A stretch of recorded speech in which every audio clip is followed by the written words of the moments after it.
89% group 1 పరీక్షల్లో దాదాపుగా SC ST BC మైనారిటీలు ఈడబ్ల్యూఎస్ వాళ్ళు ఈరోజు సెలెక్ట్ అయ్యారు.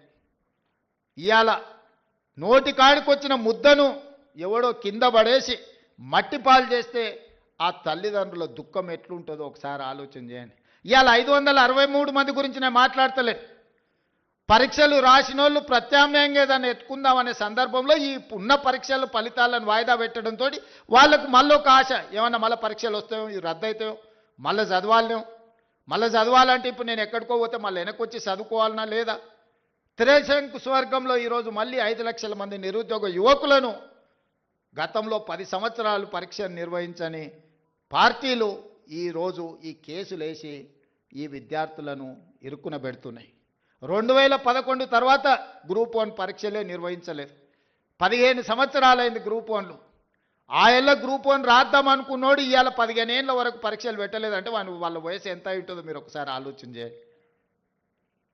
ఇదొక సోషల్ ఇష్యూ కింద మారుతున్నది, సామాజిక సమస్య కింద మారుతున్నది. ఇట్లాంటి వాళ్ళను మీరు విద్యార్థులు అందరూ నిశ్చితంగా గమనించాలి. ఇలాంటి వాళ్ళను ఎక్కడైనా ఎదురుపడితే అడగాలి, ఎందుకయ్యా మా ఉద్యోగాలకు అడ్డం పడుతున్నారు? ఎవరైనా వాళ్ళ ఎన్నికలు ఒక 6 నెలలు ఆగుతారా? వాళ్ళ ఇంట్లో ఓడిపోతే 6 నెలలు కూడా ఒక్కరికి కూడా ఆపకుండా ఉద్యోగాలు ఎంబడెంబడే ఇచ్చారు. కానీ మన పిల్లల ఉద్యోగాలకు వచ్చేటప్పటికి వాళ్ళకు ప్రతిదీ రాజకీయమే. అందుకే ఈరోజు మన పిల్లల్ని ప్రోత్సహించాలి, వాళ్ళని అభినందించాలి, స్వయంగా వాళ్ళని కలవాలి. ఇక్కడున్న అందరు నేను అడుగుతున్న, తెలంగాణ వచ్చిన 10 సంవత్సరాలలో ఎప్పుడన్నా ముఖ్యమంత్రిని కలిసిరా? మీరు కలిసిరా? ఎవరైనా కలిసిన వాళ్ళు ఎవరైనా ఉంటే చేయొద్దండి. కానీ నేను మిమ్మల్ని రెగ్యులర్ కలుస్తూనే ఉన్నా కదా. ఇది తేడా. ప్రజాపాలనకు దొరల పాలనకు. ముఖ్యమంత్రి అంటే ఆకాశంలోకి వెళ్ళి ఊడిపడ్డ పదవి కాదు, అది ప్రజలు ఆశీర్వదించి, ముఖ్యంగా దళితులు, గిరిజనులు, ఆదివాసీలు ఆశీర్వదిస్తే ఈ కుర్చీ వస్తుంది. ఆ కుర్చీ వాళ్ళ కోసం కాకుండా మన కోసం వినియోగించుకోవడం కాదు. అందుకే మీ మధ్యలో ఉండాలి, మీతో ఆలోచనలు పంచుకోవాలి. ఇదే కాదు, సివిల్స్ గతంలో మన దగ్గర ఐఏఎస్లు ఐపీఎస్లు సెలెక్ట్ తక్కువ అయ్యేవాళ్ళు. ఎందుకంటే కోచింగ్కి వెళ్ళాలంటే ఢిల్లీకి వెళ్ళాలనో ఇతర ప్రాంతాలకు వెళ్ళాలన్నట్టుగా ఉండే. మన దగ్గర ఉన్న కోచింగ్ సెంటర్లు లిమిటెడ్. అందుకే బట్టి విక్రమార్క గారితో మాట్లాడి సింగరేణి సంస్థ నుంచి సివిల్స్కు ప్రిలిమ్స్ పాస్ అయినా మెయిన్స్ పాస్ అయినా వాళ్ళ ఫీజుల కోసం ప్రోత్సాహకం అందించాలని రాజీవ్ అభయ హస్తం కింద వాళ్ళకు లక్ష రూపాయలు మొదటి విడత, రెండోసారి ₹1,00,000 ఇస్తే ఈరోజు చాలామంది మన గిరిజనులు, మన బీసీల పిల్లలు ఐఏఎస్లు ఐపీఎస్లు క్లియర్ చేసింది. ఆ పిల్లలు కలవడానికి వచ్చినప్పుడు ఐ ఫెల్ట్ వెరీ హ్యాపీ. ఎందుకంటే అరే మన పిల్లలు సాధించారు. మన రాష్ట్రానికి వచ్చినా రాకపోయినా ఏ రాష్ట్రంలో అయినా ఐఏఎస్లు ఐపీఎస్లుగా వాళ్ళు ఉంటే, కేంద్ర ప్రభుత్వంలో ఉంటే మన రాష్ట్రానికి ఉపయోగం ఉంటుంది. ఇవాళ ఇక్కడికి వచ్చిన పిల్లలందరికీ నా సూచన ఒక్కటే, మీరు జీవితంలో తొలి మెట్టు ఎక్కబోతున్నారు. ఇప్పుడు ఎన్నో అట్రాక్షన్స్ ఉంటాయి, లైఫ్ అంతా కలర్ఫుల్గా కనిపిస్తుంటుంది, రకరకాల ఫ్రెండ్స్ ఉంటారు, అన్ని రకాల వాళ్ళు ఉంటారు. మనం నెక్స్ట్ లెవెల్కి వచ్చినప్పుడు ఇంటర్ నుంచి డిగ్రీయో లేకపోతే ఇంజనీరింగో లేకపోతే డాక్టర్లు పోయినప్పుడు ఇవన్నీ కూడా మనల్ని అట్రాక్ట్ చేస్తుంటాయి.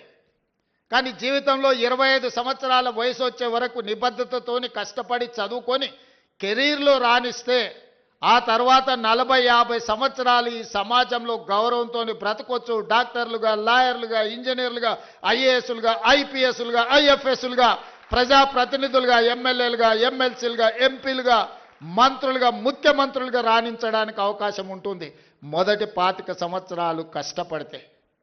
ఈ మొదటి 25 సంవత్సరాలలో 15 సంవత్సరాల నుంచి 25 సంవత్సరాలు అత్యంత కీలకమైన సమయం. ఇప్పుడు మీరున్న వయసు. ఎన్నో రకాల ఊహాలోకాల్లో తిరుగుతుంటాం, ఎన్నో రకాల అట్రాక్షన్స్ మనల్ని అట్రాక్ట్ చేస్తుంటాయి. ఆ అట్రాక్షన్స్లో పడి లైఫ్లో మనము డీవియేట్ చేసి వేరే దారిలోకి పోతే ఆ తర్వాత బతికినంత కాలం దుఃఖంతోనే బతకాలి. 25 ఏళ్ళ లోపల మీరు లైఫ్లో సెటిల్ అయితే, మనం 70-75 సంవత్సరాలు ఒకవేళ బతికినాం అంటే 50 సంవత్సరాల ఆత్మగౌరవంతో సమాజం మనల్ని గొప్పగా గౌరవిస్తూ ఉంటుంది. మనం జీవితంలో రాణించవచ్చు. మన తల్లిదండ్రులు మా పిల్లోడు డాక్టర్ అనో ఇంజనీర్ అనో గర్వంగా గ్రామంలో చెప్పుకుంటే అది ఒక గొప్ప అనుభూతి. కానీ మొదటి 25 సంవత్సరాలు, ముఖ్యంగా 15 ఏళ్ళ నుంచి 25 ఏళ్ళ వయసులో తప్పుదారి పడితే ఆ తర్వాత జీవితాంతం తల్లిదండ్రులు కూడా తలదించుకునే పరిస్థితి, మన కన్న తల్లిదండ్రులకు, మనం పెరిగిన గ్రామానికి కూడా చెడ్డ పేరు వస్తుంది. ఇవాళ ఇక్కడికి వచ్చిన విద్యార్థులకు కష్టపడండి, మీలో టాలెంట్ ఉంది, మీలో సెల్ఫ్ కాన్ఫిడెన్స్ ఉంది. ఇక్కడ ఉన్న వేదిక మీదకి వచ్చిన పిల్లల్ని చూస్తే మాకు సర్ప్రైజ్, మేము చదువుకుంటాం, మాకు అంత కాన్ఫిడెన్స్ కానీ మాకు అట్లాంటి అవకాశం కానీ ఎప్పుడు రాలే. నేను కూడా మొత్తం గవర్నమెంట్ స్కూళ్ళలోనే చదువుకుంటూ వచ్చిన ఇంటర్మీడియట్ వరకు.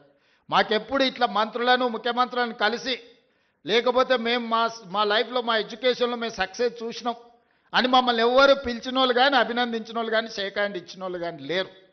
కానీ ఈరోజు మీ సెల్ఫ్ కాన్ఫిడెన్స్ పిల్లల్ని ఒకరొకరిని చూస్తుంటే నాకు నిజంగా చాలా సంతోషం అనిపించింది. మా పిల్లలు ఖచ్చితంగా రాణించగలుగుతారు. వాళ్ళ తల్లిదండ్రులకు, వాళ్ళ పుట్టిన ఊరికే కాదు, ఈ రాష్ట్రానికి కూడా ఒక గొప్ప పేరు తీసుకొస్తారు. ఈ రాష్ట్ర పునర్నిర్మాణంలోనే కాదు, ఈ దేశానికే ఒక గొప్ప నాయకత్వాన్ని అందించే గొప్ప వ్యక్తులు మీరు అవుతారని నాకు సంపూర్ణమైన విశ్వాసం ఉంది. ఇవాళ ప్రభుత్వ పాఠశాలలో 29,533 ప్రభుత్వ పాఠశాలలు ఉన్నాయి. అందులో మనకు 26,41,536 మంది విద్యార్థులు చదువుకుంటారు. కానీ ప్రైవేట్లో 11,217 స్కూళ్ళు ఉంటే 36,87,752 మంది స్టూడెంట్స్ ఉన్నారు. మరి నేను ఒకటే అడుగుతున్నా ఈ వేదిక మీద నుంచి మా సిబ్బందిని కానీ, ప్రజాప్రతినిధులు కానీ, ఇక్కడికి వచ్చిన విద్యార్థులు, ప్రైవేట్లో 11,000 స్కూళ్ళల్లో 36 లక్షల మంది చదివితే, గవర్నమెంట్లో 26,000 స్కూళ్ళల్లో 24 లక్షల మంది చదువుకుంటున్నారు. ఎక్కడో మనం ఇంకా మన విశ్వాసాన్ని పెంపొందించుకోవాల్సిన అవసరం ఉంది. నమ్మకం కలిగించాలి. ఈరోజు పేదలకు సంపూర్ణమైన విశ్వాసం ప్రభుత్వ పాఠశాలల్లో, రెసిడెన్షియల్స్ కావచ్చు, కస్తూర్బా కావచ్చు, అంగన్వాడీ కావచ్చు, పునాదులు పడాలి. ఈరోజు దాన్ని తీర్చిదిద్దాలి అని ఈరోజు మా ప్రభుత్వం నిర్ణయం తీసుకున్నది. ఒక్క 2-3 విషయాలు ఇక్కడ ఉన్న విద్యార్థులకు చెప్పదలుచుకున్నా. 100 సంవత్సరాల తర్వాత ఉస్మానియా యూనివర్సిటీ 100 ఏళ్ళ చరిత్ర కలిగిన యూనివర్సిటీ, 100 ఏళ్ళలో ఒక్క దళితుడు కూడా వైస్ ఛాన్సలర్ కాలే. ఈరోజు ఒక దళితుడిని ఈరోజు వైస్ ఛాన్సలర్గా మన ప్రభుత్వం నియమించింది. ప్రపంచంలో ఏ మూల ఏ క్షణం ఏం జరుగుతుందో వేగంగా తెలుసుకోవడానికి తొలి వెలుగు వాట్సాప్ ఛానల్ని ఫాలో చేయండి.